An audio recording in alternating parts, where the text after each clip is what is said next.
Film की शुरुआत एक डरे हुए आदमी को दिखाते हुए होती है जो जंगल में भाग रहा होता है। उसका पैर एक लकड़ी से टकराने पर वह घायल हो जाता है और वह हिल नहीं पाता। तभी तो आदमी कुल्हाड़ी लेकर उसके पास आते हैं। उनमें से एक उसे अपनी कुल्हाड़ी से मार देता है और सीन यहीं पे कट हो जाता है। फिर माया और उसके बॉयफ्रेंड रायन को दिखाया जाता है जो अपनी 5वीं रिलेशनशिप एनिवर्सरी मनाने के लिए अपने शहर से कहीं बाहर घूमने के लिए निकले हुए थे। वे काफी रोमांटिक हो रहे थे कि अचानक एक ट्रक की चपेट में आने से बाल बाल बच जाते हैं। फिर हमें पता चलता है कि रायन को अस्थमा की बीमारी है, इसलिए उसकी सांसें फूलने लगती है, जिसके लिए वो एक इनहेलर लेता है। तभी माया देखती है कि उसके मोबाइल का जीपीएस काम नहीं कर रहा है, तो वो एक इवेंटाइड शहर पहुंचते हैं और एक रेस्टोरेंट में कुछ खाने के लिए रुकते हैं। रेस्टोरेंट में वे एक जोड़े से मिलते हैं जो बताते हैं कि आज उनकी भी एनिवर्सरी है। माया बताती है कि वह और रायन 5 साल से एक दूसरे को डेटिंग कर रहे हैं, लेकिन अभी तक शादी नहीं की, जो सुनकर आसपास के लोग अजीब रिएक्शन देते हैं। जब वो अपना बिल पे करने के लिए काउंटर पर जाते हैं तो उन्हें जेफ नाम के एक आदमी के बारे में पता चलता है जिसे आखिरी बार इसी रेस्टोरेंट में देखा गया था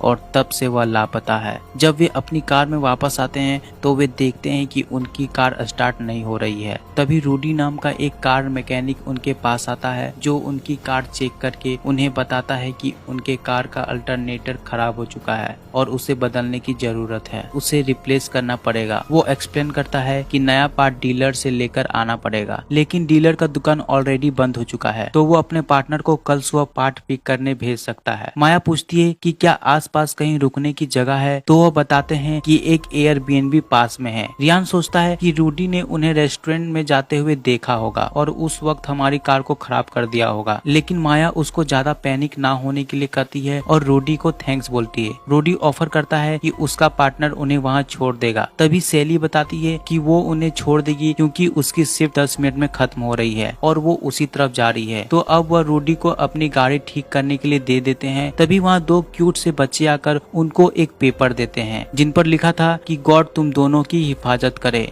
इनको पेपर देने के बाद वह बच्चे वहाँ से चले जाते हैं। वो लड़की इन्हें जंगल के बीचों बीच एक घर पर ले आती है जहाँ कोई भी नहीं रहता था और फिर वो वहाँ से चली जाती है। अब ये दोनों अंदर आते हैं। यह घर इनकी एक्सपेक्टेशन से काफी अच्छा था। रायन फ्रिज में बियर रखता है मगर फ्रिज तो खराब था, लेकिन वहाँ पे एक नोट पे घर के ऑनर का नंबर था, तो माया उस नंबर पे फोन करती है और फ्रिज सही करने के लिए किसी को भेजने के लिए कहती है। फिर दोनों कुछ देर बाहर बैठकर बातें करते हैं और फिर रोमांस करने लगते हैं कि तभी कोई दरवाजे पे नॉक करता है। बाहर एक लड़की खड़ी होती है बट अंधेरे की वजह से उसका फेस नजर नहीं आ रहा था और वो पूछती है क्या यहाँ तमारा है, तो रायन कहता है नहीं, आप शायद गलत जगह पर आ गई हो। वो कुछ देर इन्हें देखती है और यहाँ से चली जाती है। अब ये दोनों बातें कर रहे होते हैं कि अचानक रायन को याद आता है कि उसकी इनहेलर तो कार में ही रह गई है। रायन कहता है बाहर एक बाइक खड़ी है जिस पर वो टाउन जाएगा और फिर इनहेलर लेकर तुरंत वापस आ जाएगा, मगर माया कहती है कि उसे बहुत भूख लग रही है, तो वो बाहर से कुछ खाने के लिए भी लेते आए। अब रायन के जाने के बाद माया कॉल में अपनी दोस्त टैपी से बातें करने लगती है, मगर फिर से कोई दरवाजे पे जोर जोर से नॉक करता है, पर माया दरवाजा नहीं खोलती और यह देखती है कि वहाँ पे वही लड़की है जो फिर से उसे तमारा के बारे में पूछ रही होती है, जिस पर माया उसे डांट कर कहती है कि यहाँ कोई तमारा नहीं है और वो उसे वहाँ से जाने को कहती है। इस बीच कोई इसके घर के अंदर आ चुका होता है, मगर माया अभी इस बात से अनजान थी कि कोई उसके घर पर भी है। अब माया परेशान हो जाती है और रायन को कॉल करके घर जल्दी आने को कहती है। रायन कार से अपना इनहेलर लेने के लिए जाता है तो रूडी वहाँ आ जाता है क्योंकि उसे लगा